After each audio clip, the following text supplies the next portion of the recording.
He, his wife, and 4 children, some months earlier, had left Texas, where he was a school teacher, and where he and Dolphy, his wife, were classmates at this small college in the panhandle of Texas, to come west so that he could follow an acting career. And the acting career was based on this incident.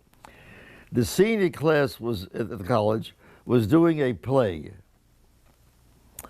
and they needed someone actually to stand up and hold a torch to light the stage. And Dolphy and Dan were already close friends, and she asked him to appear on the stage and hold that torch, which was supposed to be the source of light for whatever the play was about. And Dan told me that standing there holding that torch and looking out at that audience, which was probably like 100 people or something like that, he knew that he was destined to be an actor. And so, can you believe it? They came to Hollywood, and here's this big man, and he can't get a job because he wasn't slim and thin, you know, and handsome, good-looking way. And I said to him, look, Dan, I can't promise you anything, but I don't want you to go back to Texas. I would like you to stay in Los Angeles so I can give you another shot, another role. He doesn't want to take it. I said, no, more important to me that you be here, and so I give you another chance to do the part. And so a few weeks later, I found the part, and he was wonderful in it. And I told the director, the cameraman, I said, give him a close-up or two. Let's see how he works. And the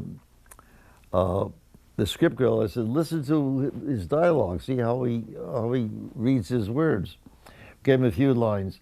And he was just, again, absolutely fantastic.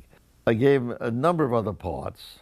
Then I'm asked by NBC to take them into primetime television on the basis of the fine results we got with Restless Gun. NBC tells me that they love the treatment and they want to go right into production. I agreed to write the pilot script. And I tell them that I want these 4 actors, including Dan Blockham, to play Haas. But I have to find him. Well, by a strange, wonderful coincidence, he was the same lot, Republic, where I was shooting Restless Gun, and they had just announced a new series, Cimarron City, in which he would be cast. But instead of playing him as a sensitive man, the fact that he was big and sort of heavy, therefore, of necessity, he had to be sort of a dimwit, a fool. And they put a little derby hat, kind of a grotesque, tiny little hat, on his head. In fact, they called him, I think, Tiny in the show. And he was supposed to play somebody who wasn't too bright, which I felt was so typical Hollywood, so wrong, so unfair. And I tell him about the role of Haas in this new show, an hour-long show that we were doing for NBC. Well, Cimarron City had already begun to work. He was very unhappy with his role. The show was canceled, I think, after just about 6 or 7 hours. And so I meet Dan in on one of the studio streets, and he tells me that the show has been canceled, that he's a failure.